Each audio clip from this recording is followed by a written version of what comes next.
to order. Join me in the pledge. I pledge allegiance to the flag of the United States of America and to the republic for which it stands, one nation, under God, indivisible, with liberty and justice for all. Always. Dan, would you do a roll call, please? Mayor Klein. Here. Alderwoman Dobbs. Here. Alderman Fahey. Here. Alderman Donovan. Here. Alderman Bennett. Alderman. Here. Oh, that's all right. Mary. Alderman Eidman. Alderman Rainey. Here. Alderman Prince. Here. Alderman Steiger. Here. Mayor, we have a quorum. Thank you very much. This time we'll move to approval of tonight's agenda. Motion to approve. Okay, got a motion and a second. All in favor? Aye. Any opposed? Right. This time then we will move to election of the Mayor, I'd president. like to nominate Alderman Mike Rainey, the current birthday boy, as our new board president for this coming year. I'm honored to do so. Thank you. Mr. Mayor, flattered that I was nominated. I'd also like to nominate Bob Donovan. Okay. So 2 nominations. Second. We just close. Yeah, so you open up for nominations, and if you do it that way, then there's no other nominations, you close the nominations, and we have to vote who's in favor of whom. Okay. Any other nominations for board president? I vote by Joe Steiger. Okay. We have 3 nominations. Wonderful. Wow. Okay then. All right, any others? All right, so we'll start at the beginning then. So we'll start with Alderman Rainey. All in favor of Alderman Rainey as... We vote twice. We only need one. Wouldn't we just have to have somebody second one of the nominations? Because right now, Well, so it's, I'm sorry, I'm thinking on my seat right now, because normally what we do is we vote in favor of an individual, but it's very rare for my organizations to do the formal nomination process.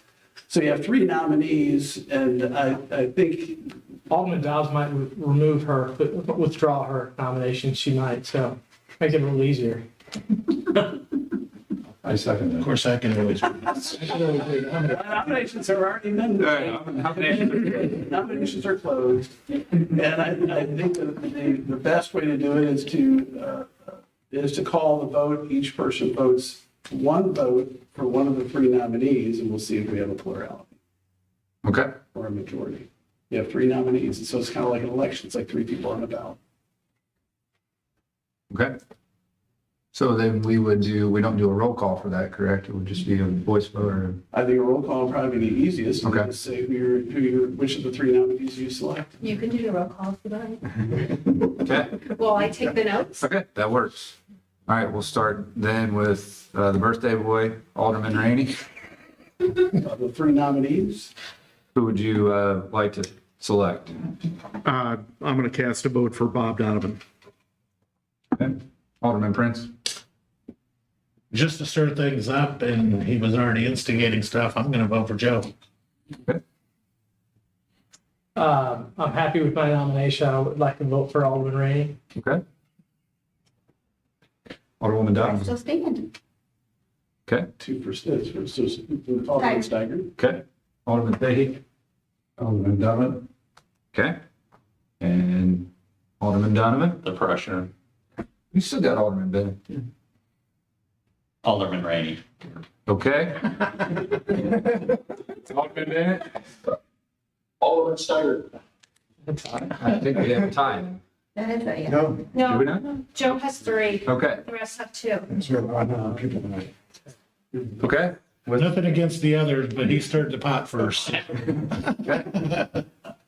guess All right.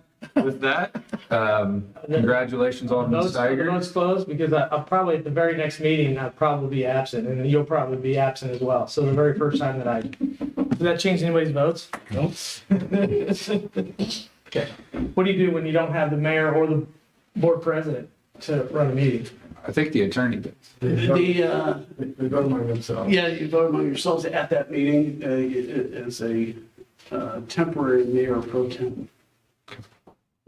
All right. Thank you all for voting. Congratulations, Alderman Steiger, new president of the Board of Aldermen.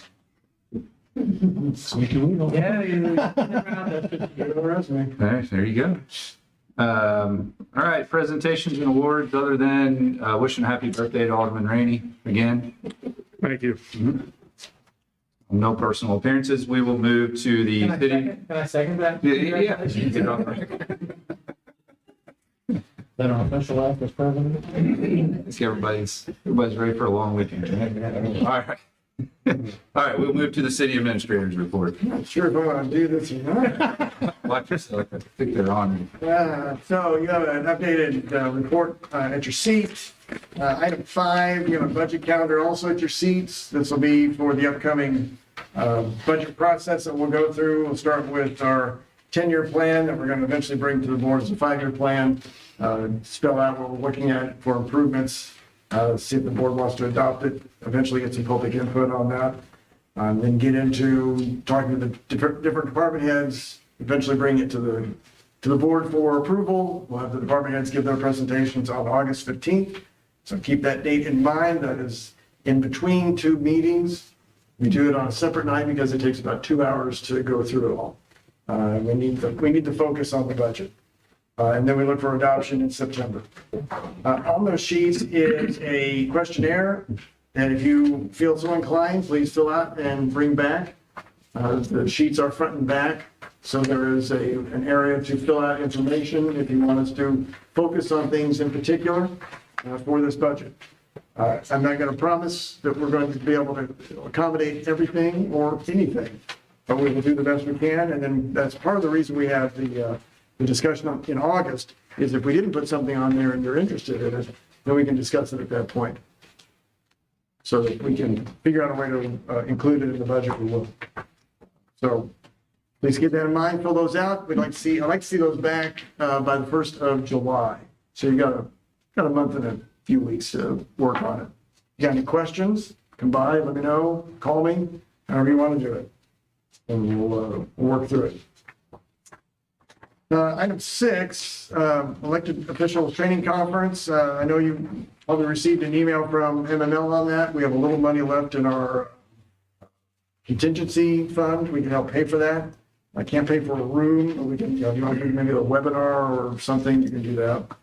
And we can help fund that.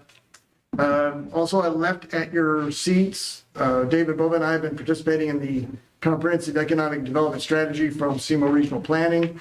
They have come up with their goals and how to make those goals work. But there's still could be some input as to where the resources are or who would be involved in some of that process. So on the front page is a breakdown of what was seen by the 7 counties that are involved with SEMO Regional Planning. And it's the strengths, weaknesses, opportunities, threats. So this is a summarization of all of the groups that they had met with. They went to all 7 counties, met with different individuals, and then have gone through this iteration a couple of times and come to the point where you see the goals and how they want to accomplish them.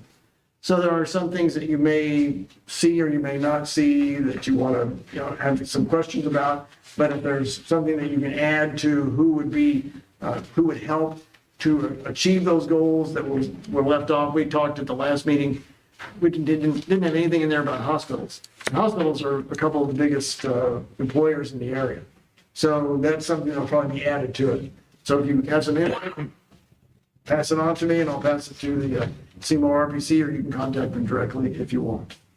But it's important to know where we're going to be going for the next 5 years for economic development through SEMO RPC. And item 8, St. Mary's Road Sidewalk Project. We were delayed a little bit by the State Historical Preservation Office. They were worried about the sidewalk going in front of the Beckett-Ribo house. We have now shrunk that from 8 feet wide to 6 feet wide at that point. And then there was an area that looked like there was a fall off. The individuals could fall off. It's not that deep. Our guardrail requirements are 30 inches or above. so we don't have to put a guardrail there. That will not take away from what they thought was going to be something that would clash with the historic nature of that block. As you go from the Amro House to the Beckett House, and then you're to the next block. So they were kind of just concerned that would have some impact on the historical nature of that. So we've made some adjustments. Now we're hoping to get the okay to proceed to start working on discussing with the neighbors, getting temporary construction easements. The process is still going on. It's just taking a little bit to get there. Any questions about that or anything else on my report? Happy on number 4, what do we need to do to allocate that $10,000 for that bargain truck we ended up with? So that's an improvement we can do on that. I gotta get quotes on what the parts are gonna be to make improvements to it. So it's a tarp and a few other things. Is that inside your guys' new spending limits? Yeah. You probably don't even need anything from us, do you? Yeah, not on that. Okay. Yeah, if you wanted us to buy another truck, we need to get, an approval ahead of time. Because we did find a couple more trucks that are up for bid next Tuesday. These two are out of Arnold. So we're just waiting to see what the bids are like on those. We really feel fortunate with this one. This was an amazing purchase. Yeah, I think we need to, whatever we need to do to go ahead with that bid on Tuesday and stuff, because the remaining trucks we have are not the best. That's all we have, but especially if we can pick up another truck similar to this one, or even if it's more expensive. Anytime we can buy good used equipment like that, we need to do that. So we initially had agreed to 155,000. So we've only spent 43 of that. So we'll probably end up spending 55,000 of that. If you want to give us the okay to bid up to 100,000, including that would be part of the cost for the surcharge that they put on there for the purchase. We could do that and spend time Tuesday morning. My opinion, we should. Are you gonna trade in one of the other ones then? We'll probably end up trying Keep forward. we probably sell, well, we may use one for parts on the other. That's what we've done with the third truck, is we've been parting it out to keep the other trucks running. Or we would end up just selling. Try to keep the best one, but I'm not sure if we'd be able to get parts for it. What's your recommendation? I mean, Recommendation is that we at least look at purchasing another truck, up to $100,000. I would be in favor of that. yeah, second, to pursue another truck. Are you making that in a motion, Bob? Well, I think he did. I'm gonna say Eric Eric. Eric, you make that as a motion? No. I mean, all Yes. done. Did Yeah, I'll make the motion. Eric, do you want to second the motion? Yes. Got it. Okay, so we have a motion, we have a second. All in favor? Aye. Any opposed? Okay, Thank you, and we'll do our best. happy to. Yeah, let's see what happens. Any other questions this time? Okay. Move ahead to staff reports. First up, we'll have Chief Crump.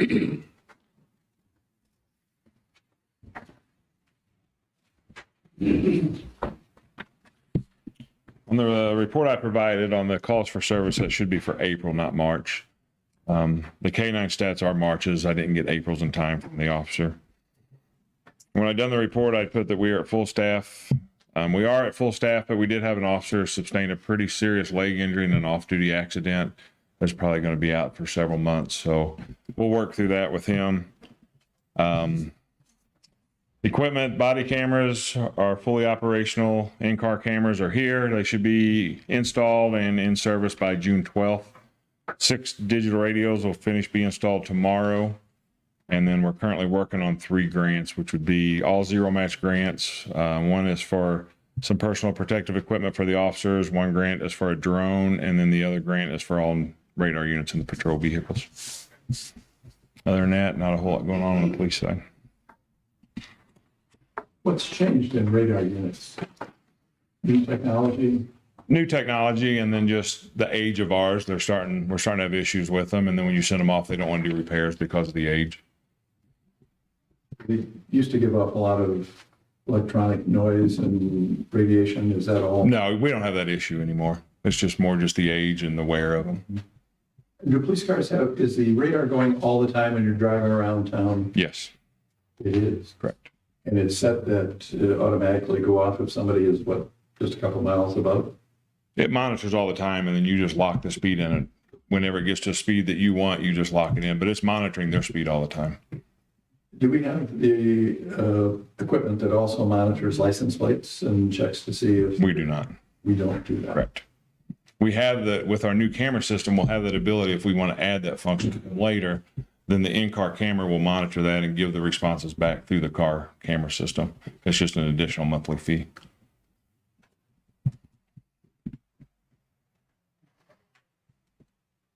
Anything else? Thank you. Thank you, Chief.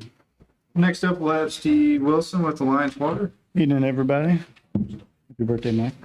Thank you, Steve. So everybody has my report. I'll touch on a few things that aren't in it. You'll notice a lot of equipment out there at the point-based water tower off Bosler Drive.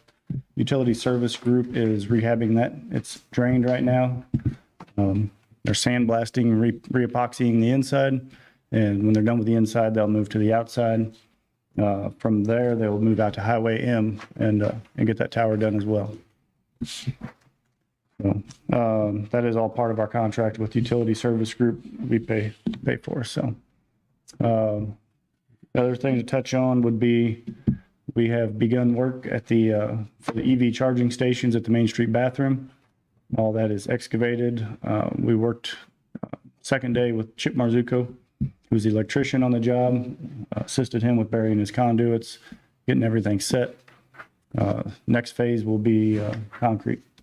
Once we get the concrete poured, we'll build a couple retaining walls surrounding the inside of the area. And then the rest of the installation of the charging stations will be completed. Will it be concrete or people? Concrete parking area, yes. Concrete parking with the, Yep, there'll be 2 spots available down there. So, any questions? Any update on our vac truck? Still waiting, still a July delivery date. Talked to him today. Can you just go over the questionnaires that a lot of people have received in the mail? Okay, so the EPA in conjunction with DNR are working towards removing lead service lines from water systems across the country. So in effort to gather all the data on every residence and every building in the city limits, we mailed out a questionnaire to help us assist us in identifying what pipe materials are in the homes and service lines entering the buildings. So what if we have no idea? call the number on there or email it, and we'll schedule a time to come over and check it out with you. Is it mandatory that it be filled out? It's not mandatory, it's going to be filled out. The other option is we're going to come knock on the door, or we're going to pull an excavator up in the yard or the vac truck and, You gotta dig down there and say, yeah, a little more aggressive method fill out the questionnaire. preferred. So. All right. Thank you. Thank you, Steve. I'm sorry, is there much lead are there a lot of lead pipes out there in St. Genevieve? There's not a lot of lead pipes that we know of. So there's kind of a little strip that was developed in St. Genevieve, Main Street, Jefferson, some of those areas. We see them every once in a while, but not very They many. go from the city main into the house. Is that- Yes. All right. Thank you, Steve. This time, we'll open up to public comment.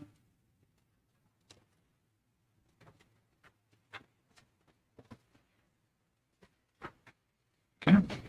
Not appear we'll have any public comments tonight, so we'll move on to tonight's consent agenda. Second? Motion and a second. All in favor? Aye. Any opposed? Mayor, on, just discussion on consent agenda, it's started, used to not do it that way.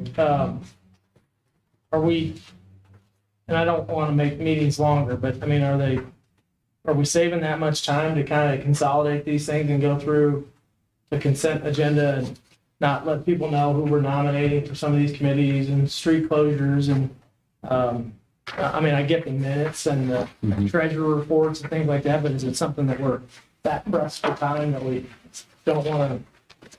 I think it's kind of nice that tonight we're going to do a nomination for someone willing to volunteer and spend some of their time. And we don't give them any acknowledgement that, I know we can pull it out of the consent agenda, but when we do that, it just takes as much time as to go through the motion there. So I just didn't know what our policy is for what goes inside the consent agenda and how we handle that. So all minutes and requests are put in the consent agenda. Any resolution that we have, because it only takes a voice vote, they're thrown into the consent agenda. It speeds it up instead of going through each one. And I mean, it's a time factor because we spend so much time on the ordinances that if you have a public comment, long public comment, you know, a long session on the ordinances because you have questions, it can stretch out to be a long meeting. I think it was about 5-6 years ago, we started doing consent agenda. Is when I took over as city attorney. Yeah. Because the previous council said you couldn't do it. And I said you could, and they jumped all over it. So, I mean, it's completely up to the board what you want to do. It does save time. I mean, knowing from attending hundreds of city meetings in different cities, consent agendas, I mean, especially for the minutes and this kind of things, because you don't think it adds up, but it does, especially if you get 10 items on there. You know. So basically what you're asking is you're okay with everything in the consent agenda, but any appointments should be handled separately. I think appointments would be one.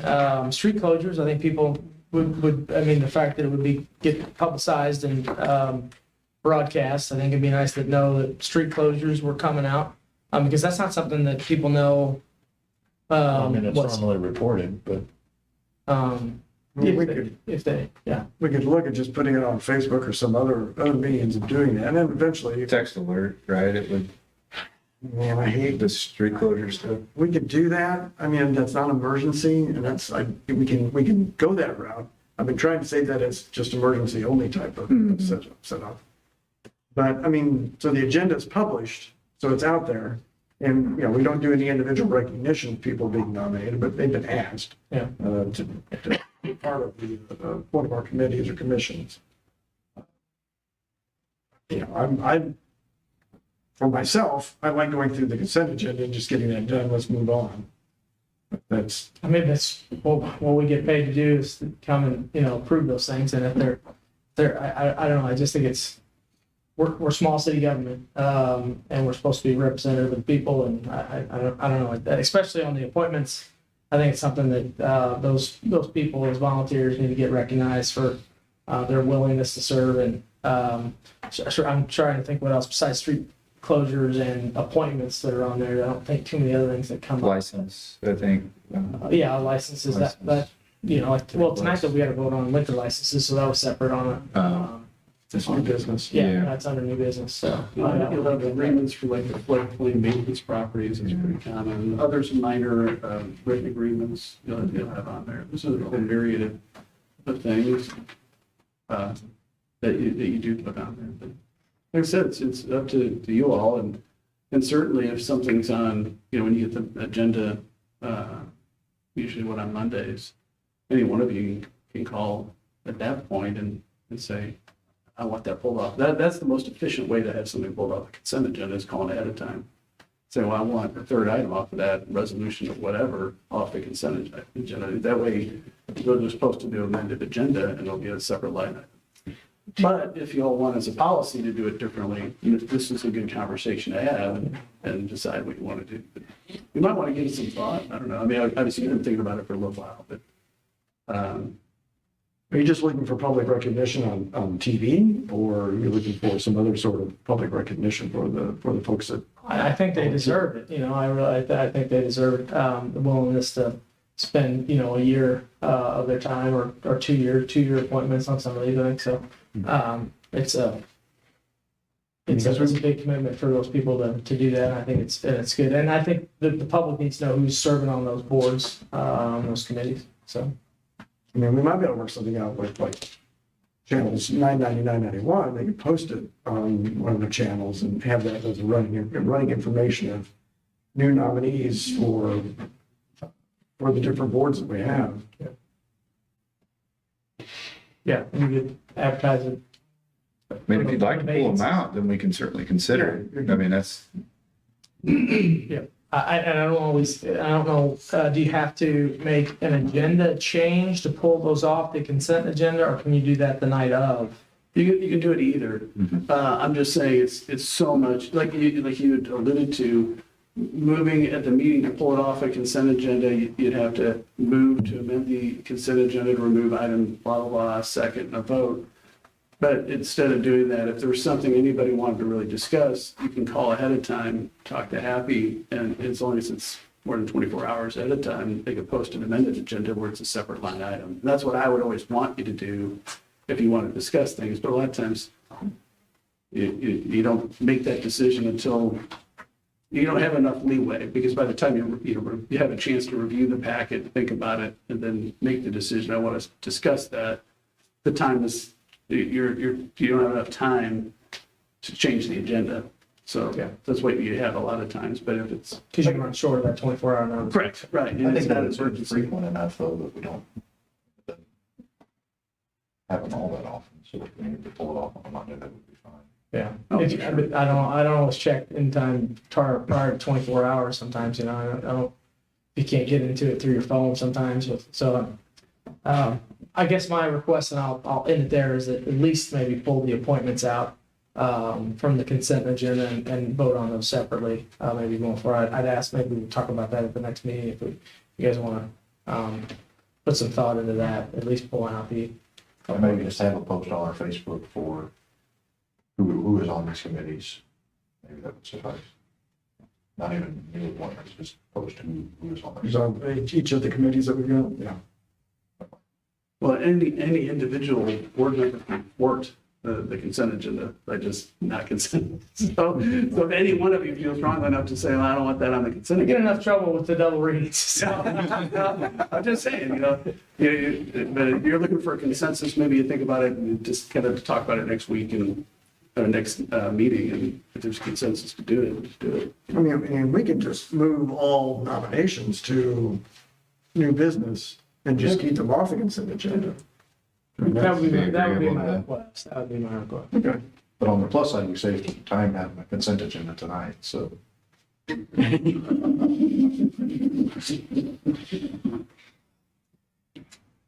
we don't need to vote on that, correct? That would just be an internal policy. Yeah, it's just a- Okay. Put her in the agenda. Everybody okay with that though, as far as? Okay. We can do it. Okay. Right, we did make it through the consent agenda, right? All right. We will move on to some old business. We'll have a second reading tonight of Bill number 4620. This is an ordinance approving a special use permit for Dan Carver that will allow the operation of a financial services office at 658 Rozier Street. Move to approve. Second. Okay, motion is, Pam, would you do a roll call, please? Alderwoman Dobbs. Alderman Fahy. Yes. Alderman Donovan. Yes. Alderman Bennett. Yes. Alderman Rainey. Yes. Alderman Prince. Yes. Alderman Steiger. Yes. 7 yes, 0 no's, 1 absent. Bill number 4620 now becomes ordinance 4541. Thank you.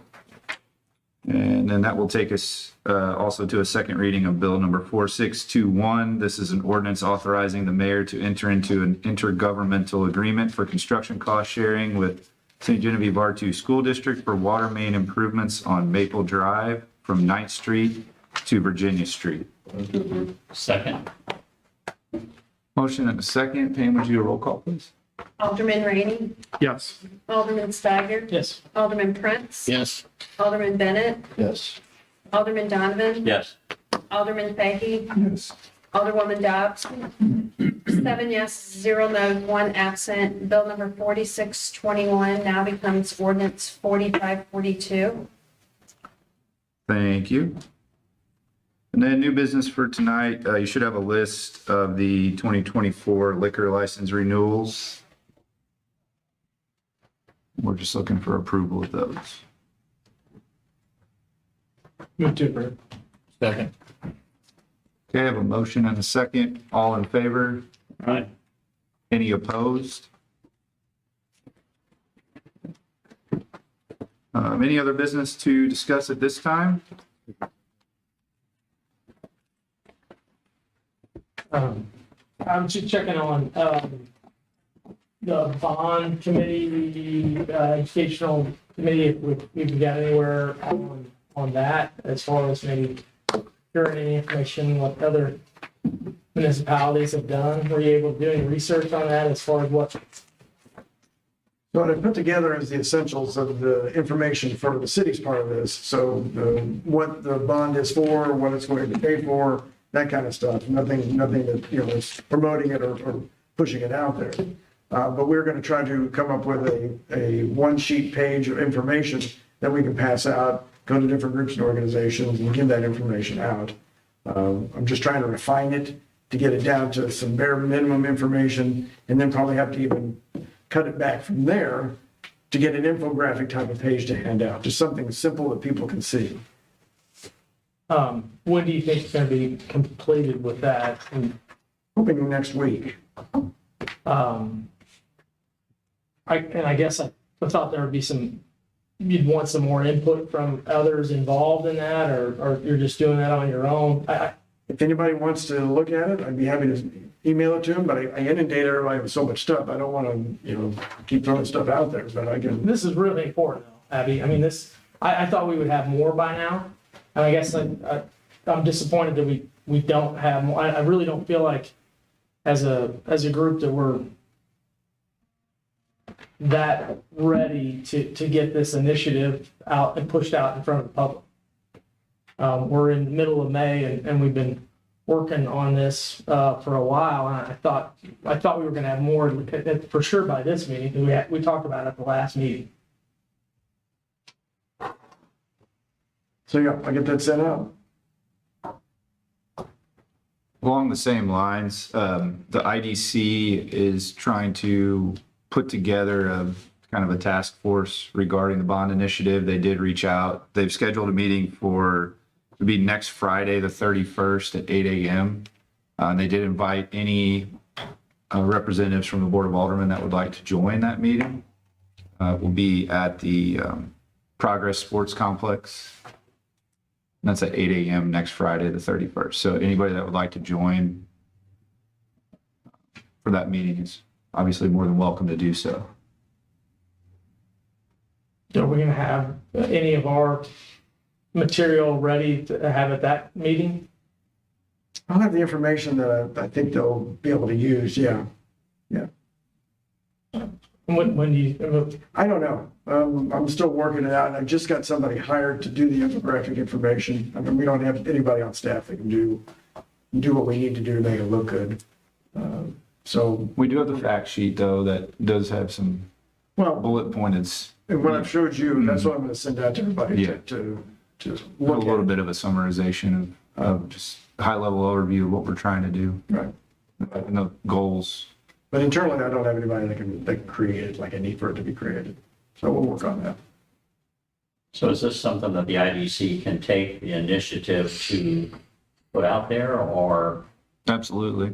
Yeah, they can certainly be strong advocates. Right. We can advocate for Right, but we can't spend any. we can't spend any of our resources Right. on it, but yes, I mean, and I think that's what the conversation next Friday will more or less center around is who can be tasked to do what. Right. From a call it campaigning, but for advocacy, from an advocacy standpoint. Do you know who all's been invited? I don't. I received the invite and there were some numbers. It was part of a text thread and there were, all the representatives from the IDC, of course, are on that thread. And then there were a few numbers that I did not recognize. So they were more or less convening that. So I'm not sure. They just asked if there were any city representatives that would, they were more or less requesting the Board of Aldermen or anybody from the board that would like to join. Yeah, I'll try to be there. Okay. I may have misinterpreted our consultant when he was here. I thought, I came with the impression that we could not forcibly or aggressively support this kind of thing, that we had to remain neutral. Is what We can indicate, Yeah, we so- just can't ask for approval. We can't ask them to vote yes, but we can tell them what the initiative is. Could you say that the Board of Aldermen have voted 9-0 in favor of this proposal? Yeah, so what you're, you have two roles. So your role as an individual, as elected official, you can advocate for the passage of it. You can spend whatever money you can legally spend out of your own pocket to advocate for the passage of it. You can say whatever it is you want to say in favor of it. There's a restriction on city resources and city staff time with regard to that they can only produce educational material as opposed to advocacy material. Now, once you have the information, that's a public record and that can be shared with advocacy groups. But the city funds can't pay for a vote yes on proposition whatever, but it can say vote on such and such a date with regard to this proposition. And you can put out information, because that's not advocacy, that's just providing information that there is a vote and that there's issues there, and this is what the money is going to go to, and this is where the money is coming from. So that's, and it may sound funny, but it makes a lot of sense that there's a prohibition from the legislature from the taxpayer-supported entity to advocate for more taxes. Okay, so, but you all as individuals and elected officials can advocate for whatever position you want, or you can advocate against it, but of course you wouldn't because you voted in favor. So is this something the Board of Aldermen can say they endorse or? Absolutely, Right. yes. Well, our endorsement was on record, I guess. Yeah, absolutely. It's just, the prohibition is on the money. It's really about the money and then staff time. Which is the equivalent to money. Correct, right. I may have missed the vote, but we have voted at some time who's in favor of going forward with the bond proposal to raise these funds. And everybody is in favor.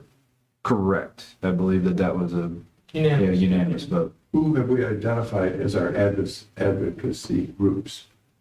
Well, I think in our initial discussions, the IDC was probably at the forefront, just because they more or less spearheaded a lot of the framework of what we're now, as far as the agreement with the Catholic Church that swapped the land, they helped facilitate that. They've helped with some engineering.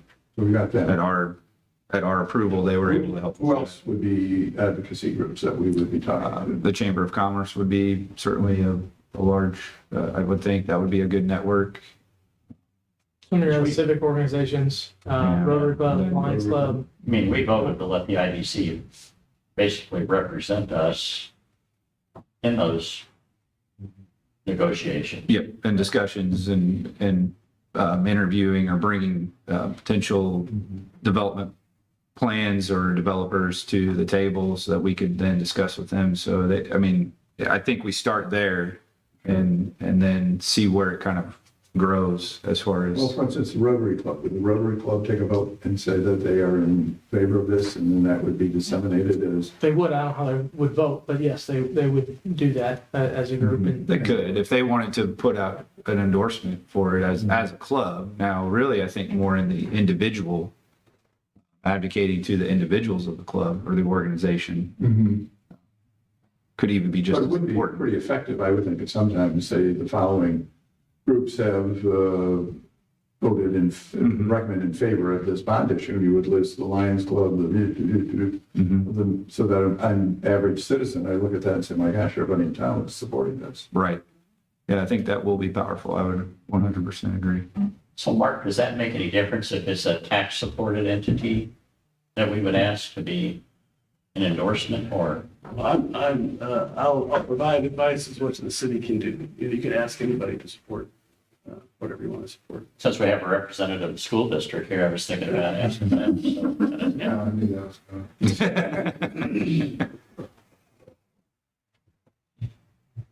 Largest employer. So who's going to coordinate that for us? Is that all the mayor's responsibility? I mean, I'm happy Heading to, up these groups, and is it sending an alderman? Should we assign somebody to go to this meeting at 8 o'clock next Friday, or do we make it an expectation that people go? I mean, I will be there, obviously. I mean, anybody that would like to join me, I think it'd probably be more than informative because there may be other ideas that are more or less discussed there that we might have not have considered to this point. So I think the Yeah, I more, would highly encourage, I'll be out of town, I'll be in Georgia, so I can't make that meeting, but I'd encourage all the aldermen here to go and sit in on, help facilitate that meeting.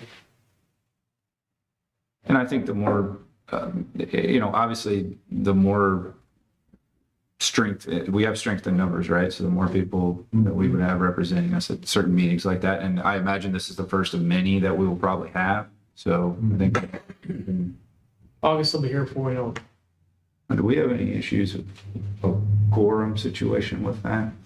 Well, yes, I mean, if you have a quorum of the Board of Aldermen, you don't want a quorum of that without posting a notice of it, because you're certainly going to be discussing city business. So we could have up to 4 aldermen there? Correct. Okay.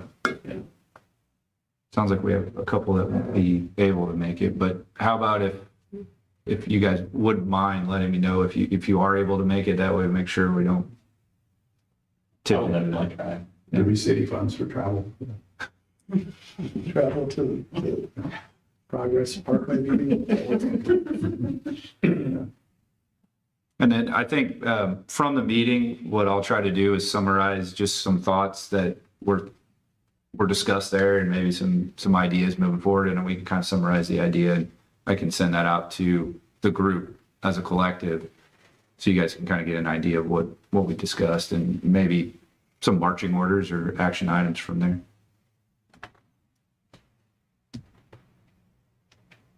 We'd have to say, I agree with Joe. This is the biggest item we're dealing with, no matter all the stuff that comes up in the continuing resolutions and all of the kind of blocking and tackling of city work. This is the big kahuna, right? Mm-hmm. As a city, our future, a lot of it depends on getting this done. So I think it's got to be on the front burner. I think talked about every 2 weeks when we have a meeting. Follow that. I have a standing 10 o'clock meeting, so I'll make it for some portion of that. Sure. Yeah, and I don't know how long that'll run. It could get long-winded in there. Okay. Any other topics to discuss right now before we move into work session?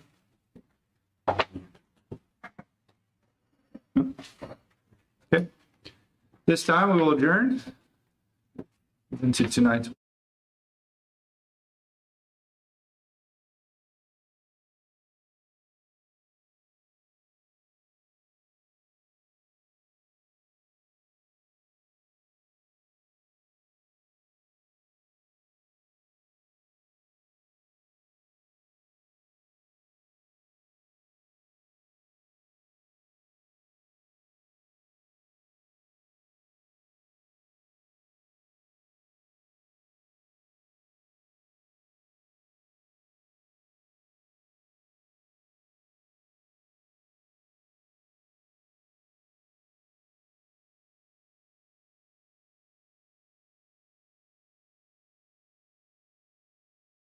call tonight's work session to order and move to approval of tonight's agenda. Motion to approve. Second. Okay, motion and a second. All in favor? Aye. Any opposed? Okay, work session item number 1. This will be a carryover from our last meeting regarding the funds for the potential formation of the fire district. The chief's not here. He is back to work full time. And he's working 8 to 5 Monday through Friday, so he may not have had time to make it back. The question that was brought forward with the with this fire district is the boundaries of of the area that we cover right now. So our concern was that the funds that we have in our, the fire tag fund and general fund, what can be used to not necessarily help the district, but what can we spend funds for that would be, that would actually benefit us now, and also if it would benefit the fire district in the future. So the way it was brought forward is that we were trying to do it because of the fire district, which we can't do. We can't help benefit a private group. They have to have 100 signatures, has to go to the judge. He has to then put it on the ballot. So that's in summary of what Mark had sent to me. After some further discussion, there might be one way that we can help, and we help ourselves in some respects, is by finding out or by drafting what those boundaries are for our fire department. And that may be more in line with what we can do, but that may be the only thing that we can help with. Mark? Yeah, I mean, that's an effective summary of it. The effort to create a new district is necessarily a private one. It's my understanding, and I haven't done any research about the different fire authorities within the county, but it's my understanding the only other purely public entity is the one that was recently formed in an election in St. Francis County and parts of St. Genevieve County. Or private associations or corporations or sole proprietorships. But the process itself to create a district, a fire district, has to be signed by 100 individuals. So it's a private petition. It's not a public entity yet. It may never be a public entity depending on the vote would go. So there's strict prohibitions on using city assets for private benefit. And so I've advised the city not to directly fund that effort. However, the city certainly has an interest in defining the boundaries that it serves, which go outside the city limits. And it's my understanding there's been no survey conducted that has the legal description of that area. And so that would be a completely appropriate use of the city funds if you wanted to pay for that survey, to get that boundary established that we currently serve, which, as I understand it, mimics the Catholic parish boundaries and encompasses City of St. Genevieve. Once that survey is completed, I mean, I don't know who the city would hire, but I know Bader Surveying records every survey, and it's a public record. And then anybody, including the private entities trying to, or private individuals trying to organize a district, could use that survey for those purposes. It's a legal document, it's a legal description of it. And you haven't done anything wrong. Incidentally, you're helping that effort, but that's okay because the city does need to define.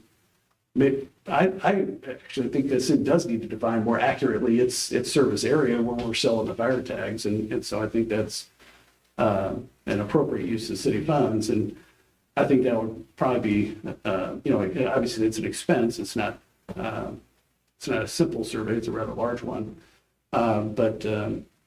So if that's what you're looking to do, there's no legal objections to it. Just decide whether you want to do it or not. But I'm advised, and of course my advice is just advice, but my advice is not to provide direct funding for private enterprise individuals trying to file that petition to form the fire district. I don't think that's supported by your legal authority to appropriate those funds for that effort. So the next step would be trying to find what the price on that might be, and then bring it back to the board to say, do you want to move forward with the surveying? Because it's a large area. And I'm not sure, some parts of it would be recorded as part of St. Genevieve County, but that's about it. The rest of it's going to have to be surveyed and determine where the lines are. You mean it's a typical survey instruments out and shooting, yeah. Yeah. Yeah, that was, because I talked about it a little bit and stuff, and yeah, it's not a hard survey in the whole entire area, which would be very expensive. But there was some desire on the fire department's part to just get our blessing to move forward with preparing their end for the ballot. Correct? And they can do whatever they Yeah, want. they didn't even need our. They just need to get, the 100 signatures and take it to the courts. But So, like Alderman Fahey's point, showing that the board is supportive of their effort, I think would probably. The board can certainly pass a resolution supporting that, if that's what you want to do, just put it on the agenda and then you go for it. I would be in favor. Support of their effort. Good point. Do we need to bring back that does that need a formal vote? it's an unbudgeted item. It depends on how much it costs. Didn't I already agree to do that? I mean, I think it pretty well got tabled last time, if I remember correctly. You didn't have. Well, I think we were waiting to see hear how far we could get involved. We overlooked one of the requests just to provide our approval for that. We just knew it's a ways off anyway. They have to get the surveys, they'd have to get the petition, and then you get a court order for an election. So, I mean, practically speaking, you're talking about an April election. So you have plenty of time to pass a resolution in favor. That's what you're concerned with. Chief, did you have anything that you'd like to say? Yeah, you just snuck in. Right as we launched into. Oh, you're fine. I just went back to work full-time on light duty, so I'm gone Monday through Friday during the day. So I ended up helping on a vehicle fire on the interstate on the way home. It's a little busy. In talking to Wolf Creek's fire chief, he estimated, I think they spent around $8,000 to have their survey done. And I would anticipate that we could use the current fire tags that we have, find the property owners, and then to go off of their property they own that falls within jurisdiction. So it shouldn't be a matter of having to go out and stake out either one, I wouldn't think, but I'm no surveyor by any means. But he estimated about $8,000 is what I recall for the cost of the survey. And yes, you're right. When the borders were set up initially, it was a gentleman's agreement between the fire departments set off on the Catholic boundaries, Catholic church boundaries for everybody countywide. The only exception to that was Zell initially didn't have a fire department. So when they initiated their fire department, they kind of absorbed some of Bloomsdale, some of Ozora and everything. Other than that, it is set up on the Catholic church boundaries. And to the best of my knowledge, nobody in the county actually has written descriptions, because when I talked to the Wolf Creek chief, he actually said that they were surprised at the county courthouse when he went down to file it because nobody had ever done it before. And he actually showed him a copy of the ordinance saying that we're supposed to have it. So they have it recorded. There is other fire departments in our county, but they are not fire districts that cover any part of our county. Kenny, since Wolf Creek is not a town, and they weren't a fire district yet, how did they come up with the funds? They were a volunteer fire association, and I do want to stand corrected on the association. I gave you some misleading information last time. I looked up state statutes, and even though we are a municipal department, we are considered a fire association because we're a volunteer agency formed to fight fire in our area. So we are considered an association also. They were formed as a volunteer association when Farmington decided not to do rural fire tags anymore. And they formed an association, became a fire department, and they have basically kind of like our rural fire fund. They take the fire tags, put it into an account, but because they're not a municipal, they weren't tied to how they spent it. They could use it how they saw fit. So their association donated the money to the district to help pay for the operation. Altogether, if I remember correctly, they were telling me about 15 to 20,000 is what they invested into becoming a district, which included the survey, the different things from the courthouse on the voting structure and everything else, and the legal fees. I did get a quote from our hopeful attorney, and he's estimated about $6,000 to get things started.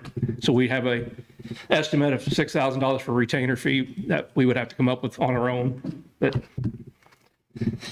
I'd be open to any other questions. Sorry I was late. Do we want to have Chief get some kind of quote on the survey services to bring back to? I'll do it. Okay. I'll do that and bring it back. Board can vote on that, and that'll pretty much cover that section of it. Yeah. And the rest of it will be up to volunteers. And then I guess what I would be looking for as the chief, officially / unofficially, is just the blessing of the board to form a committee and start working on this process. So, But you need our, I don't, but it's good working relationship to make sure everybody's on board with what we're doing. I And think we're going to ask for a resolution to Yeah. be signed and passed. So I think that would probably would be. if you guys are satisfied with that, I'd be satisfied. I want to make sure that we don't burn any bridges, because if this thing doesn't go through, we will still be a municipal department at that point.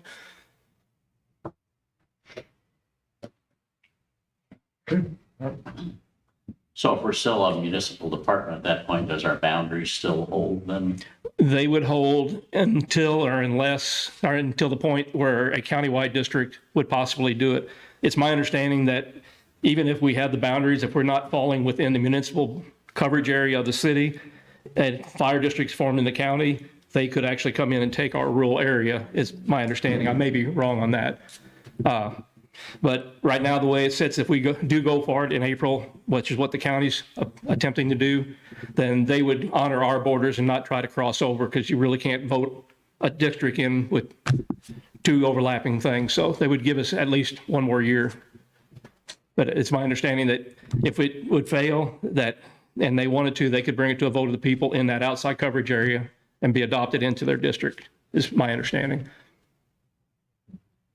Which would potentially lose about $50,000 a year in rural fire tags if we don't go to a district.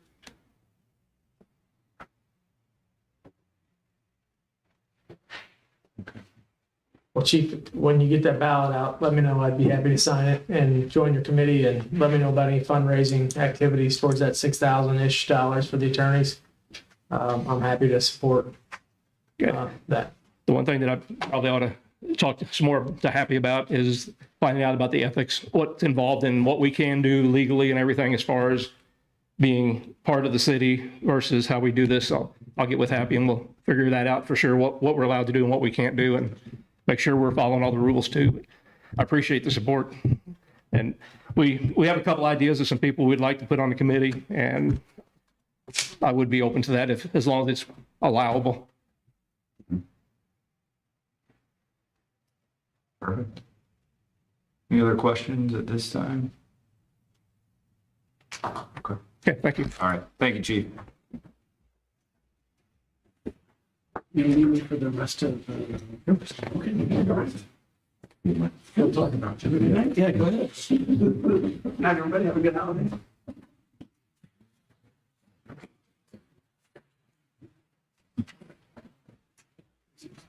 This time we'll move to work session agenda item number 2. We have Cochran Engineering here. This is for the Northwest Stormwater Detention Basin.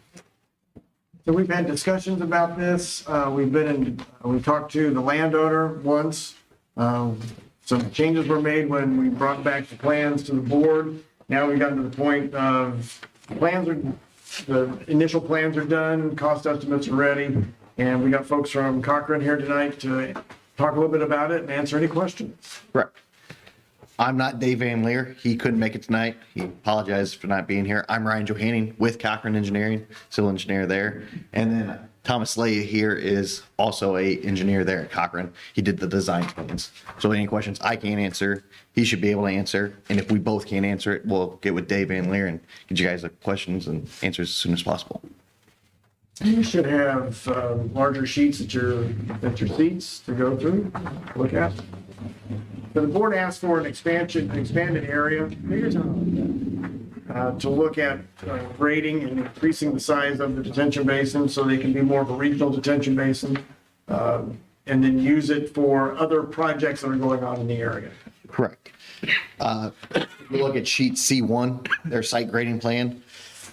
Just to catch everybody up from what occurred last time we presented here, United States Army Corps of Engineers determined that they would take jurisdiction of a stream through where the detention basin will be. So on your sheet, there's a red center line for the stream and a boundary of the stream. It'll go from a head break there at the top and flow on downstream to the toe of our slope of our berm. That area will have to be mitigated. We'll have to pay for credits for that. We contacted the Missouri Conservation Heritage Foundation for any credits that the city could buy from them. They didn't have any available. We then reached out to the Land Learning Foundation for mitigation. They did have credits available. They were $45 a credit. United States Army Corps of Engineers gave us an estimate of 1,600 credits would be needed for mitigation of the stream. What's the name of this stream that we supposedly have? It is just a blue line stream. It's an unnamed tributary. Oh, okay. It's a ditch. Yes. In the cost estimate, we updated that cost for mitigation. That's down in the lower section. So that's $72,000 for stream mitigation. That cost has been updated. I want to make note that's an estimate from United States Army Corps of Engineers until they provide us a final 404 permit and finalization on the credits needed. From there, we were directed to reach out to Missouri Department of Natural Resources to obtain a 401 water quality certification. We have a pre-filing meeting set up for the first week in June. And from there, we'll go through that process. Once we have a 401 approved, we go back to the United States Army Corps of Engineers to finish the 404 permitting. And that's when they finalize the credits and finalize permit application. And I'll touch base on that for moving forward with the project later. So we redesigned the basin to be taller to account for the school going in, full build out, plus 50 acres of residential development in the Missouri Lime area. So our basin got taller by about 1.5 feet. And when full, it'll be about 4 acres worth of water being stored there for capacity. So basin height now, total height is about 7.5 feet. There'll be about 5 to 5.5 feet worth of water in there when it's full during a stormwater event. So I just, for 5 feet, 4 acres around. All that's still controlled, same outlet structure as we had before, all updated to release and retain the amount of capacity that we need. Are there any questions with current design? Cost estimate for clearing and grubbing earthwork has been updated in that cost estimate as well for the additional earthwork that we're doing. We've balanced the site. What we're cutting inside the basin, we're going to be using for fill for the earthen berm. That's what we have done. So this particular basin stuff would be that 5-foot depth in the whole entire basin? No, not for it, at the deepest part there by the outlet structure. It gets shallow towards the northwest. I had asked back on page DA1, this information up here, and some of the information I had asked for, in just simple terms of where the water's coming from and whose water it is, and it's pretty obvious by those numbers. The biggest question is how do we proceed to get this thing into reality? Because I know one of the property owners up there is going to have a pretty big need close to the end of the year to handle storm water, and without this basin, I'm not sure what happens then, but just looking for ways to get this thing from paper into reality and approach these contributing factors here. Maybe not all of them. Some of these names on here and stuff are extremely small contributors, but some of them aren't and stuff. And just how do we move forward with this to get it to the next possible phase? Correct. And you're talking about the school. They don't have on-site detention, and then we'd have to look at the 50 acres for Missouri Lime if they did develop into a residential subdivision. I don't know where you come up with this 50 acres. That was requested by the city as a starting point for what potentially could go there. And who did you say the 50 acres was? Right now, 50 acres would be developed on the Mississippi Lime Company property. So that would come out of that 86.34 acres. Correct. But it also includes the other existing properties. It includes everything that currently drains to the basin now, would drain to the basin. Right. If we go to DA1, we talked about, we have a breakdown there of everybody that would now discharge to the regional basin. The two people that we would look at most closely would be the St. Genevieve County R2 school district and Mississippi Line if they ever developed into a residential subdivision. There we highlighted 50 acres, about 180 lots, would be about 46.68% of the drainage area, plus the school will get you to about 55% total drainage area. And those would be the two big factors going forward. So we also included another breakdown in there for you, the impact fee alternative, which I think is what you want to discuss. There's two ways of looking at paying for kind of recouping costs. The first would be, we have a drainage area of 107 acres. Total project cost now is $345,055.50. So if we apply that to all the acres that are currently discharging to the regional basin, we'd spread $3,221.21 as an impact fee to everyone there. We wouldn't recommend that. You have existing houses and infrastructure that didn't have to discharge to this basin before you guys constructed it. Alternative two would be looking at future development and putting an impact fee on them. So we have the school at 9.5 acres and future residential of 50 acres. The school, breaking apart the $345,000, their cost impact fee would be close to $55,092.89, which the city could ask them to pay for this regional detention basin. For 50 acres, we estimate that you can break that up to 180 lots. That's based off of other land developments we've done with 50 acres.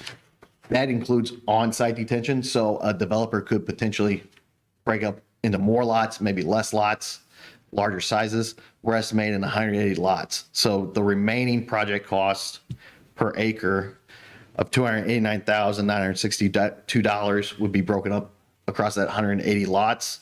And so the cost per lot that the city could charge is about $1,600, $1,610.90. And that would be applied to any other rate fees, sewer connection fees, water fees to the developer for developing that land. And that would also pay for your detention basin. But in all reality, development up there is a long shot. So who pays for the cost of this in the meantime for this if and when subdivision, if it ever happens? I mean, I've got mixed feelings if there'll ever be a subdivision there. It's nice to plan for it. We're having enough issue trying to get one where we have an ideal situation. So I don't want to cut that short. I just want to deal with reality today. And how do we break this thing down, and how do we get the participating people to pay initially up front, because that's what it's going to take to build this thing. Okay. The first cost would be there. The city would pay most of it and then try and recoup their costs through the school as it builds up. And then spread that out over the existing lots that would discharge to the regional detention basin. And that would be the city's choice of how you guys want to pursue that. You're right. Then you're looking for the landowner to participate.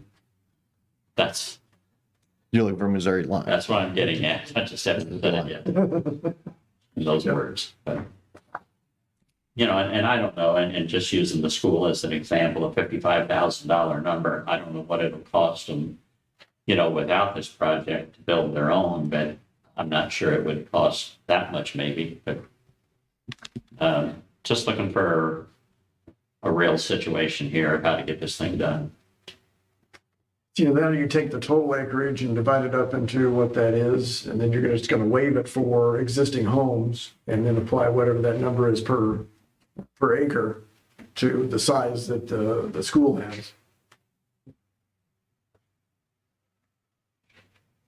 And then you would go back to whatever the development is to do the same thing, whatever the cost is per acre. A lot of this is not inside city limits currently, right?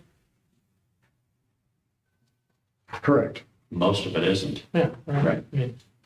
But it contributes. Yeah. Whether it's inside city limits or not, it contributes to that area's stormwater issues. But we can't assess them for that. It would be, that would be the future, that if they were annexed and we're gonna do a development, then you would say, okay, well, based on the detention basin costs, Yeah. and we did this, this is the cost for this subdivision. Sure.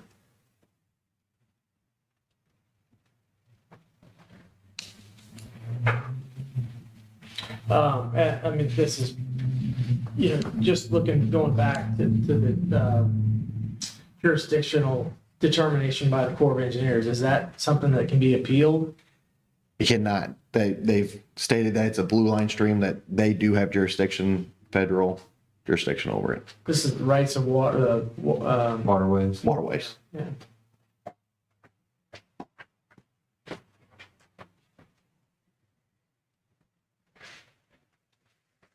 Trying not to isolate anybody in here,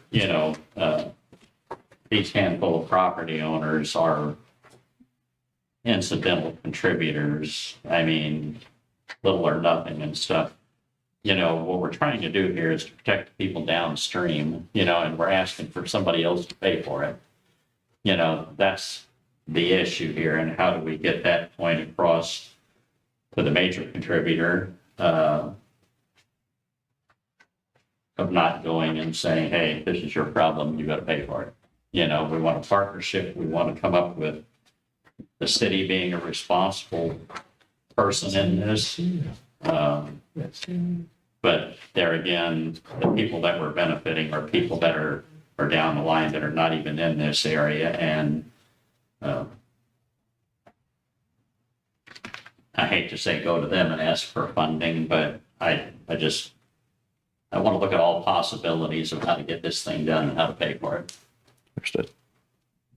You want to sit down first with the property owner and see if they still have interest in this even going in, since it is on the majority of their property? Leave no stone unturned. Because that would be one of our steps moving forward. Land acquisition isn't completed, access to the site isn't done. That would still be something that the city would have to undertake move forward if you do want to pursue this further.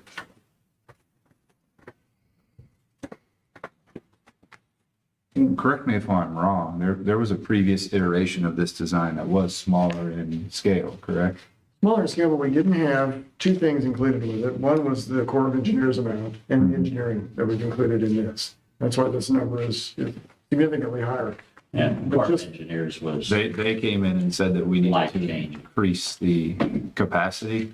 That was their determination? No, No, The board's that was the board's determination. Request.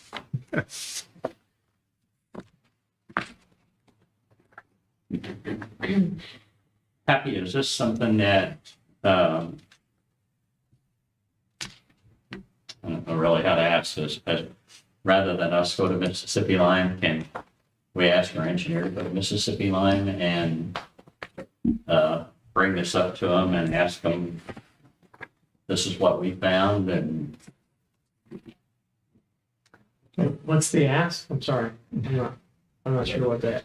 well, one, will they even allow for this to be done on their property? I mean, there's been a change in personnel out there of the people we initially met with who were favorable to it, but now those You two got are, favorable out of that conversation? I'd say it was.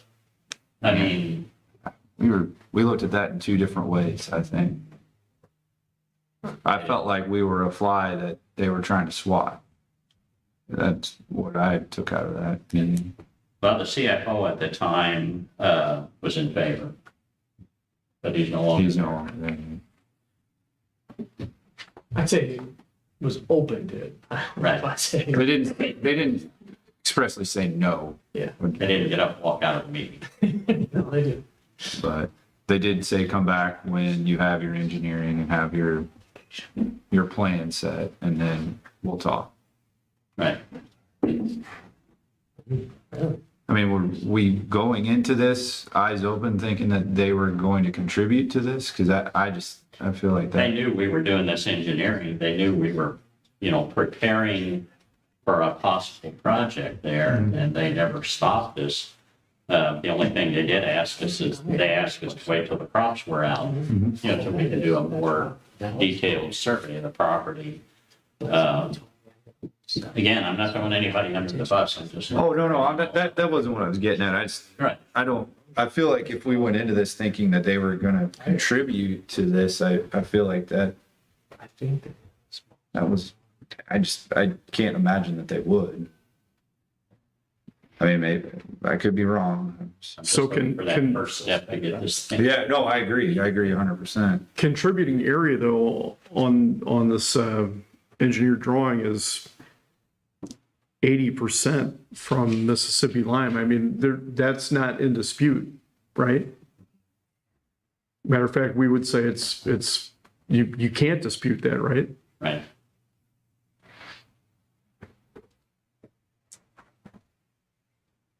So I that's hear, what say, we informed him that we were preparing this type of survey, and engineering to figure out what it would take to do this, and that's what we've done. So this is not totally new to them, do you feel like those conversations are over between you and No, those? they just have me No, in fact, their property manager has asked me multiple times, basically what's going on, and we informed him we were waiting for this, to be hard Right. and exacting all the details and stuff. So we have that We now, had some just just looking for a general first step. ideas at that meeting, so we didn't have. Well, and we're in a tricky spot because we do have to get their permission or acquire the land in order to do it. So we're, Cochran would be happy to assist with any negotiations that you have. Dave was at that meeting we had some time ago. I guess that was late summer, early fall. They were waiting to get crops out, so. But I think it's gonna take, representatives from the city along with Cochran to meet with them and go through that and discuss it. I had originally requested that the homeowners be there, and Mississippi Lime had basically asked not to meet with them, to go ahead and meet directly with the city and stuff. So, and I'm sure the people, affected by this most would be more than happy to be there. We just need some way to get started. Well, I think we're at that point. I think we're here to see if we want to schedule a meeting, right? No, We just set up another meeting. and I don't know the answer to this, but I mean, is there case law set up where if you're causing problems downstream that you are responsible for some of this? I mean, We can look into that. Get back to you guys, provided happy with it. I'm not accusing them of anything. I didn't know if they would be ultimately responsible just because the large amount of land size that they have is contributing to these problems that we're having downstream. Are they responsible for some of the mitigation now that we've come up with a plan? Are they? We can look into that. Yeah. Right then. I mean, the facts are the facts. I guess it's just determining if, Just remember that this ground has not changed. It is not, they have not done anything to make it different. Well, it's changed permeable, through erosion and everything else. but it has not been developed. So without that development, there's nothing in the county that requires stormwater. We require stormwater inside city limits. So they haven't done anything to change that.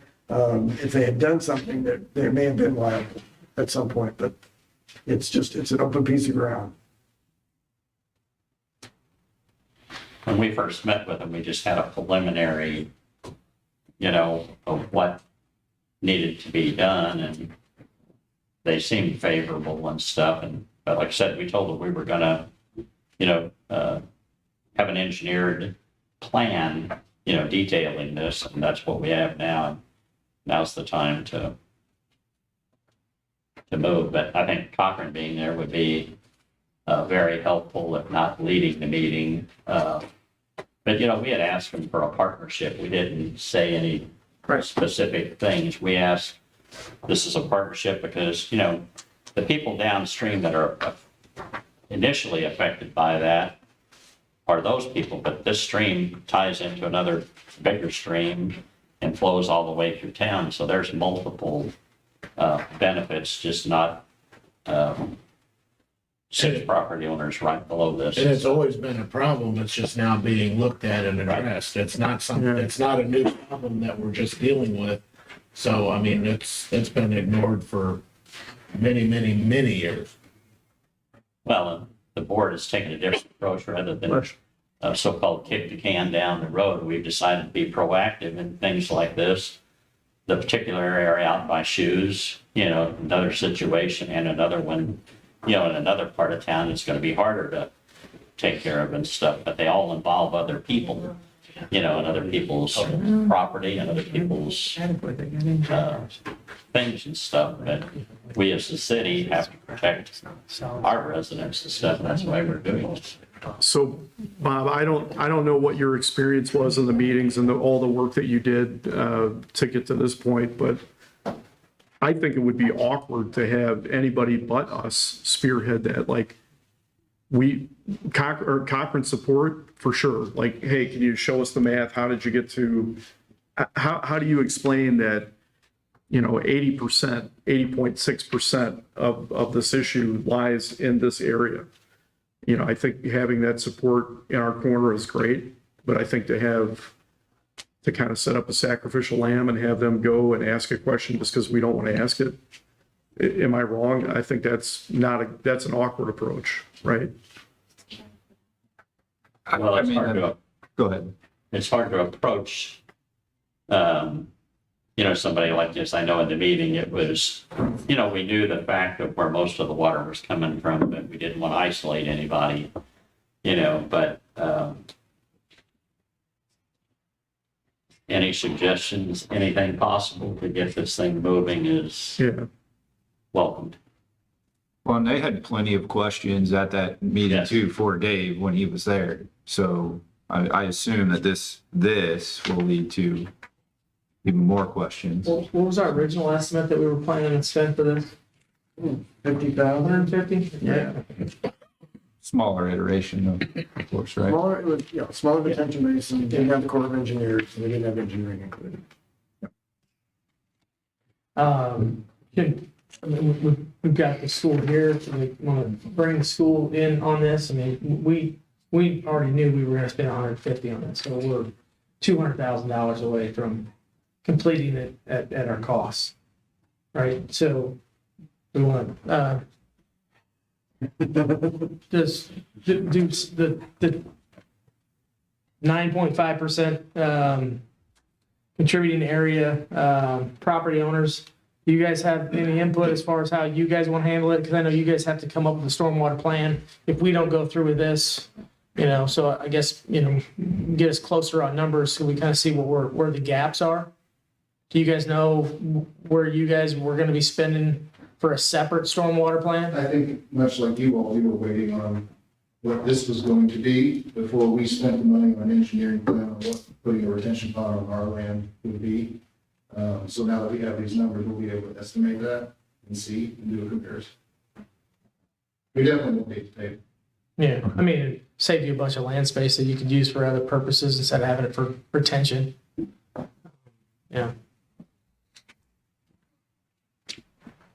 And I think we can lead the meeting, whether it's myself or, I'm happy, I assume you'll be there as well whenever we do it. So I think we'd feel more than comfortable leading the meeting as long as we had engineering there with us. And I think, anybody else like yourself, Bob, who's been at the forefront of this, I mean, that was similar to the meeting we had last time. And I think David was there with us too, right? So, And Steve. yeah. So, I mean, I think if we get that group together, I think that's as good as we can do at this point. And then we'll have the engineering there to answer any questions lingering questions they may have. And I assume that they will have some. Do we plan to share this with them ahead of the meeting? I would. Okay. Let them run it through their own channels and then formulate any questions. So You would? Yes. because otherwise it's going to create another meeting because they're going to get it. Then they're going to say, well, we'll have our engineers look at it, and then it's going to turn into a second meeting. So maybe we can expedite the process by having their engineers look at it ahead of time to formulate any questions, or if they feel differently about how they feel this play. I don't know how they would or could, but just so that they can formulate any questions they would have on their end.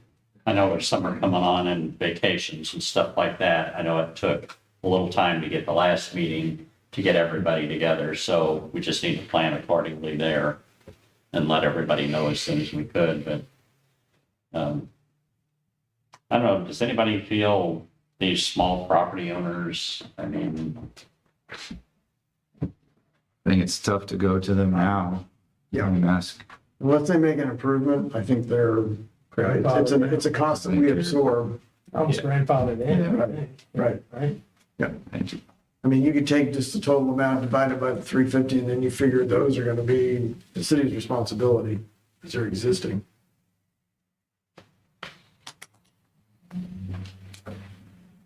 Some items moving forward, we're not done with permitting yet as well. We have our 401 pre-filing meeting set up for that first week in June. If the city doesn't want us to continue pursuing this construction, we can stop that. But you still feel the need that this still needs to be completed. We have our pre-filing meeting. We have to go through the 401 process. We still have to go back to United States Army Corps of Engineers for our 404 permit. And then we will be ready for construction. So we're looking at end of the year, 2024, having all permits in hand, ready for construction, groundbreaking. That's what those permits expire, or they, you can renew them. If we change drainage area, if we change actual physical footprint of what we're doing, we'd have to refile everything. But time-wise, there's renewals and extension grants for all that. It's not indefinite, but we can extend it out so long. Yeah.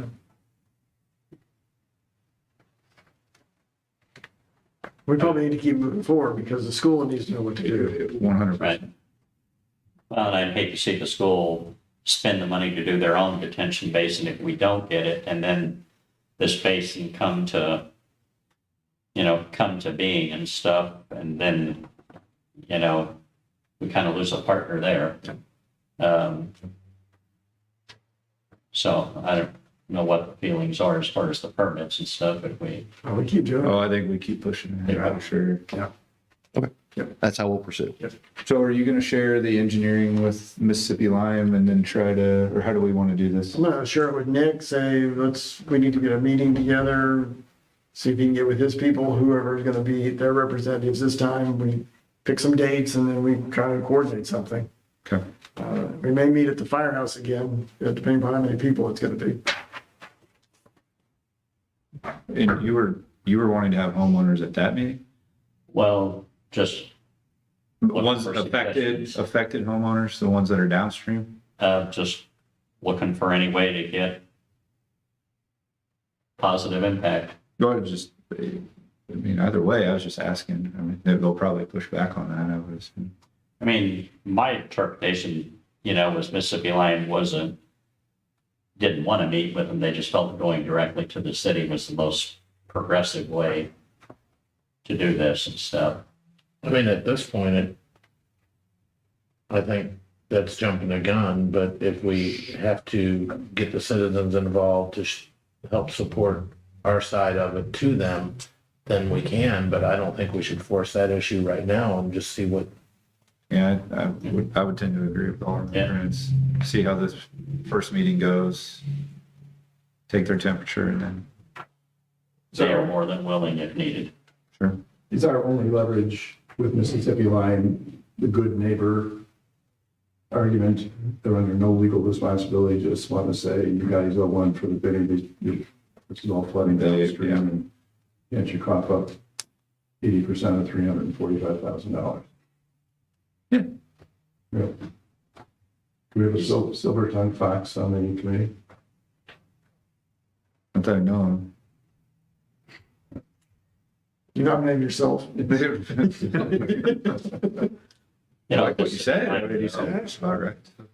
Their own trucking arrangement there have taken significant steps to control their water. And when they redesigned their whole parking lot there and expanded it, they spent considerable money, to help with that project. So I think We missed the opportunity to partner with them back then, I guess, because if we would have that might have saved them 40, 50 grand or whatever the number is that they spent, engineering and designing and implementing stormwater, retention up there. Cause they have, I don't know, is that a separate one? Yeah, it is. That's 5%. So I don't know how big of a retention pond or holding area they have, but I'm sure it was somewhat significant. Okay. I think we got a plan to move forward. Is the Citizens Electric parcel in there, is that inside city limits? Or is that, it's really close, it's right on there. David says Outside, out. outside, Is it outside city limits, that one is? but it's a substation. Yeah, it's a substation, it's gravel, so it's permeable. Yeah. So, That's one party that we didn't have at the meeting that we probably should this time. I'm sure we could get a representative from citizens there if we need to. I've never heard Cochran quote a construction time period. How long would it take to put this thing into? I can get with Dave and go back over the numbers and we'll be able to get that happy, get that finalized. And is there any way, if we have positive impact and positive movement on this, is there any way to not lose the school district's support that if they're ready, and they will be ready by the end of the year, that their stormwater could just flow naturally and stuff? Or is there, I just hate to lose them as a partner and them have to build their own detention because of a time frame thing of not being able to get this thing done. But we'll get these plans to Taylor Engineering, and get their eyes on it right away, because that, last time I asked them this question, they said, we really need to see what they're talking about Right. first. But like I said before, we'd love to continue the partnership and do our part, be at the table to have a discussion. And Happy, can you contact citizens? I can, sure. Okay. Other questions? All right. Should be fun. Thank you. Thank you. All right.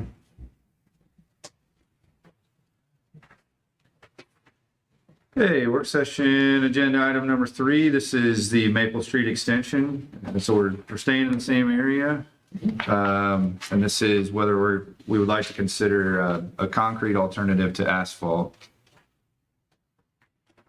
it was my idea, or at least my question about it. I think it's a smart idea, especially seeing what we're going to be spending up there and potential future developments on. I think it's something we need to consider. So the city requires minimum asphalt, 4 inches of asphalt, and I think 8 inches of rock and a concrete curb. That's a cheaper way to put a street in than just all concrete. So to do the concrete extension that the school is going to do and then dedicate back to the city at no cost. If you want to make it concrete and then look at in the future, taking that out to Highway 61 and making that a concrete road all the way out, requiring that that be done for this section, that's $64,000 extra.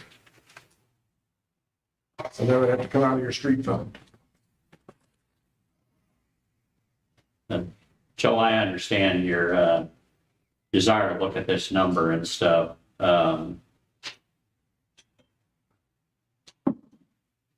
I understand the benefits of concrete, but I would find it hard to spend $64,000 to extend that road in concrete when the school's parking lot's blacktop, the street leading up to its blacktop. If we had sufficient funds for everything, including this basin, I'd say fine, but we're struggling anyhow, so. But I'm just one of 8. Yeah. We see the damage that we've done now with asphalt and everything and the problems that we're in now. So compared to what it's going to be in the future, we've already got the engineering done. We've already got, the equipment in place. So to do this, long term, I think it makes more sense to do it this way now. What street project would sacrificed? We have a little bit left in our, what we budgeted this year, because we haven't allocated any, except for North Fourth Street, we haven't done any other streets. So How much is it?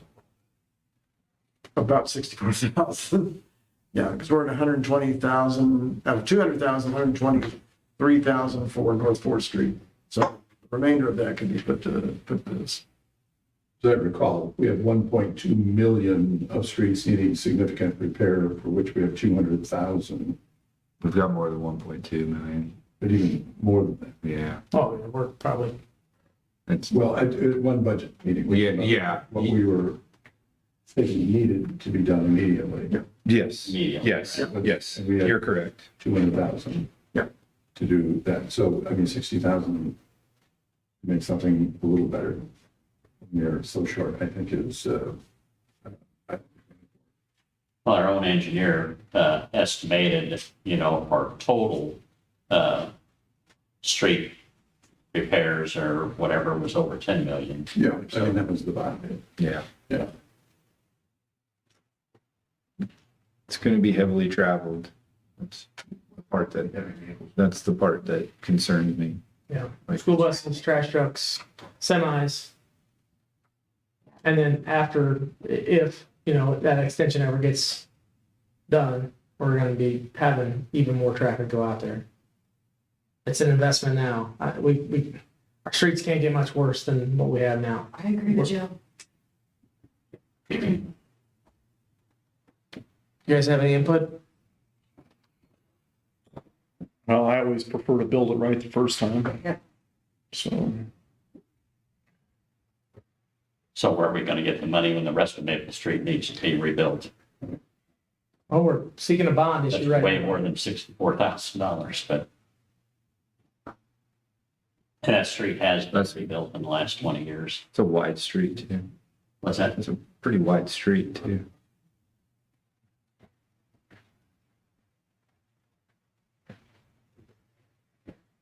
Straw poll? Bond issues. Okay. Plus the second one. All right. Does anybody else want to weigh in before we just kind of take a? I think beneficial. I see both sides. I agree we should build it right the first time, but You agree we don't have any money? I agree with you. Both things can be true. Okay. That's what I was trying to say. I just didn't say it. Okay, well then I think the easiest way to do this is we'll just ask the $64,000 question. Who is in favor of spending the additional estimated $64,000 to make that extension concrete as opposed to asphalt?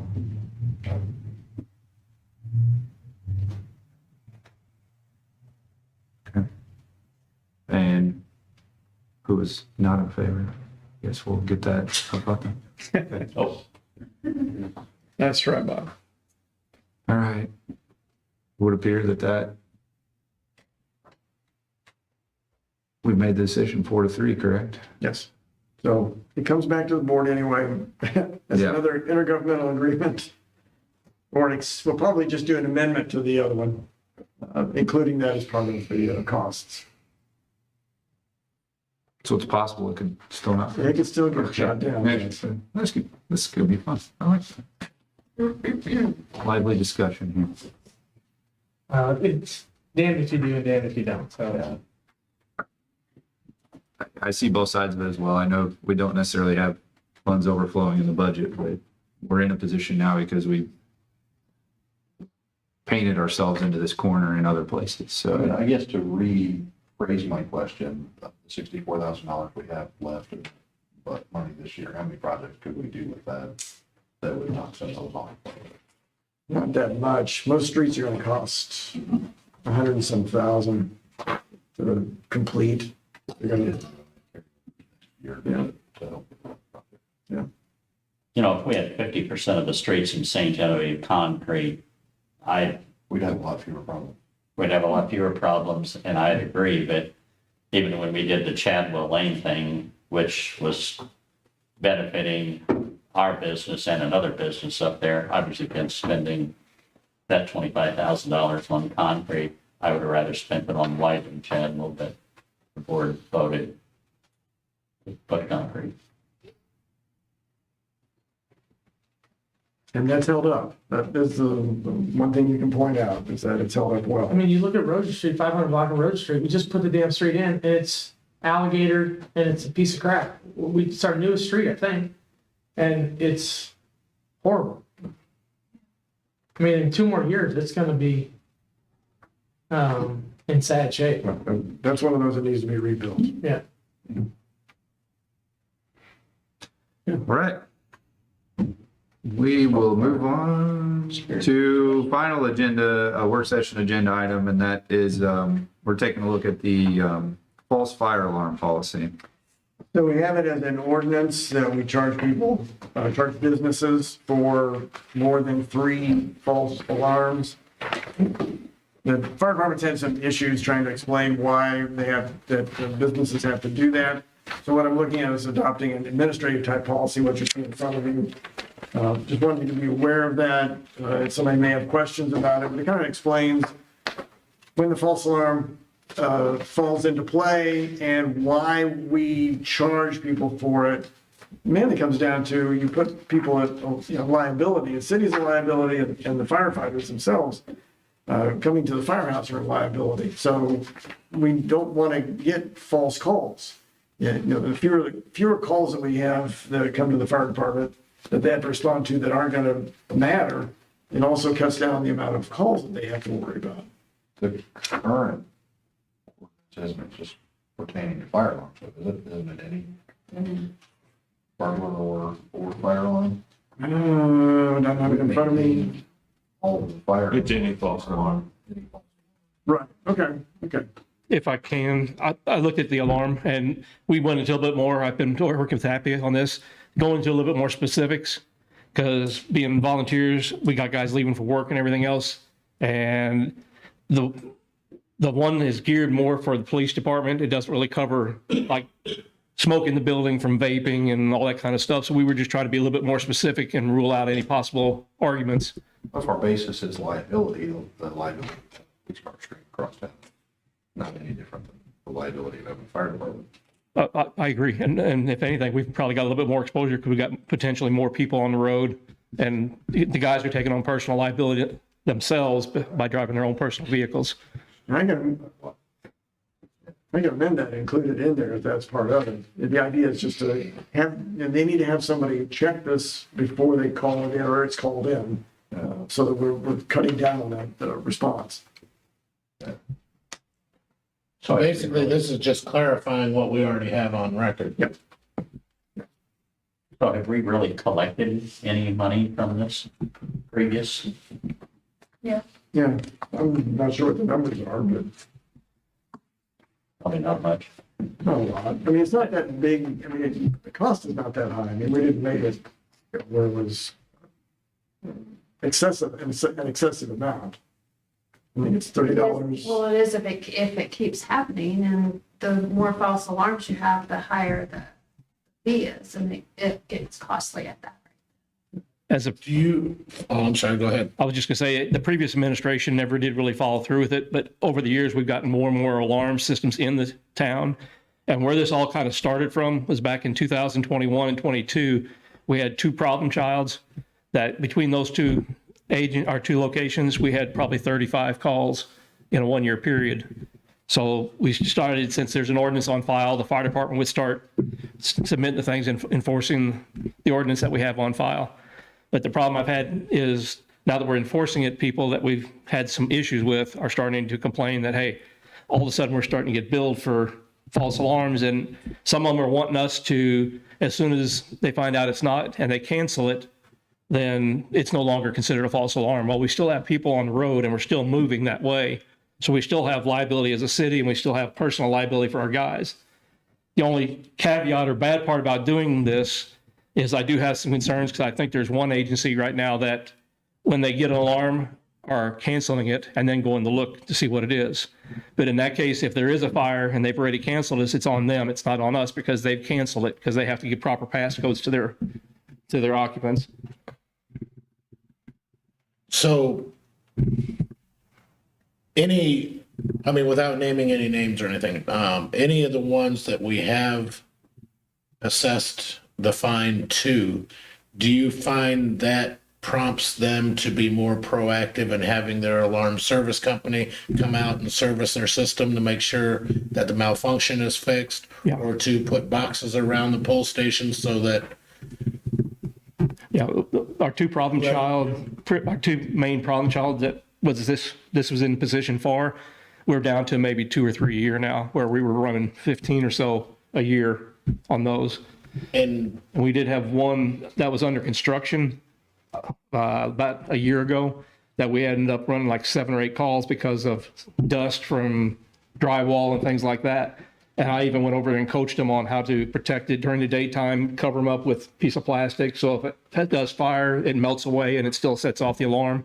And we still ended up going over 7 times. And they got to the point where they knew they better do something pretty quick and fix it. So it did rectify the situation. So, I mean, a lot of the call, or not a lot, some of them are just your discretion or your people's discretion on whether or not it's truly a false alarm or not.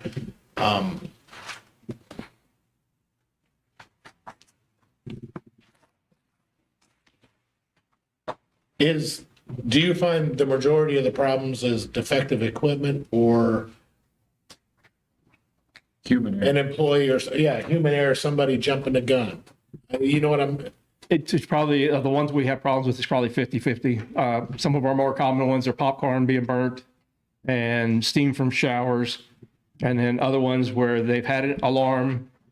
A problem that we've had too with them is they reset the alarm before we get there. So when we get there, we can't even look at the panel and see where the problem was to fix it.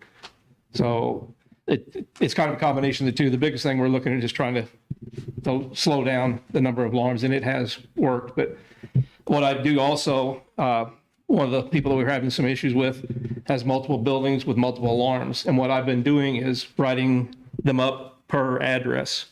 So this one location has like 5 different alarms. We only write each individual alarm. So they could actually have 2 in one building, 2 in another building, 2 in another building. And before we ever got to the point of a third where they start getting fines. And if I'm not mistaken, the fine started at like $15 for the first time. So it's really a nominal fee. is there a time limit? Like 3 calls in a certain period of time, or I have one this year and 2 years from now I have another one, and then another year from there I have another. I mean, is it after the 3rd one, regardless of time limit? Per calendar year. Okay. Yeah. So what do we got to do? Just adopt it or say yay? Yeah, just trying to get input. We'll include all emergency services responding, and that causes or creates a liability issue. That was it. I was just wanting to give a chance for some feedback. So are you also looking at increasing the costs in violation? Nope. No, we'd be bringing that as an ordinance. All this is something that the fire department can use as their policy. They can hand this out to individuals that say, well, I don't understand why I'm being charged this. Or we can include it with the first bill, say this is why you're being charged.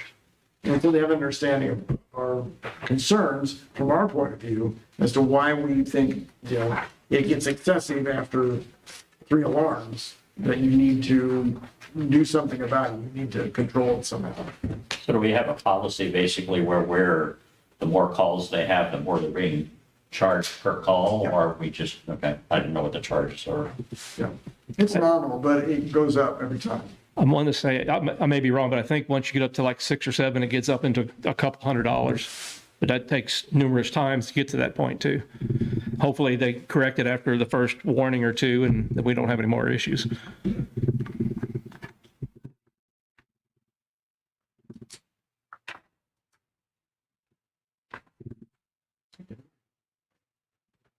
Anything else? Cool. Thank you. Cool. Anything else to discuss tonight? I got Happy birthday, I was late. Thank you. Appreciate that. I've got one more topic that maybe bring up, not tonight, but the downtown tip area. Yes. If we could pass out information to new businesses that might be able to participate in that, if we can be more proactive about that, if we have anybody that's doing development or redevelopment or construction. Yeah, is that a standard practice if somebody does come for like any kind of permit for Dave? construction within the TIF district? Talking about the downtown TIF district, On that. if we can be more proactive about anybody that gets a building permit or does development or construction, if we can pass out that TIF information to them. Because I think most people maybe don't, and I don't know if that's ever been on your radar to do it. I'm not faulting anybody else. But is there a way to figure out a way It that, certainly was in the beginning, but you have to do a large amount Yeah. of work that benefits for you. Yeah. So there are companies down there that I talk to, but it's still to benefit them. yeah, But yeah, any major, absolutely. how can we be sure that we're getting that information to people to take advantage of that if they do a big construction project or redevelopment in the TIF? We can certainly go, you mean before or after they, when they submit a permit? Yeah, that's what I meant. That's the soonest we could really do it, you know? Yeah, and besides that, anyone who wants to come and talk to us about development before they do it, which would be greatly appreciated. Yeah. Most of the time, you're getting people coming in that bought the place and they've already started remodeling or doing some sort of work with it. Yeah. With doing a TIF, you have to put together that financial information, and that's what takes time. And most people don't want that delay. You have to want to move slowly. That's usually not what we get. Yeah. I don't want to say slowly, but you Methodical. can't buy the building and just go. You got to do the paperwork. I'm just trying to brainstorm if there's a way that we can get that information out there to them. Some people don't even know there's a TIF down there that they're buying a building, and so they might slow down if they knew that there was such an option available. You can certainly send it to downtown business owners and tell them if they're interested in selling, that it exists. Yeah. I think it's all beyond the real estate agency. Yeah, I do. Not everybody. Not everybody. You missed that. Right. Dang it. Thanks, Mayor. Welcome. Anything else? Yeah, do we want to sing? I will. No, not necessary. I will. All right, if there's not going to be any singing, then I'm going to adjourn.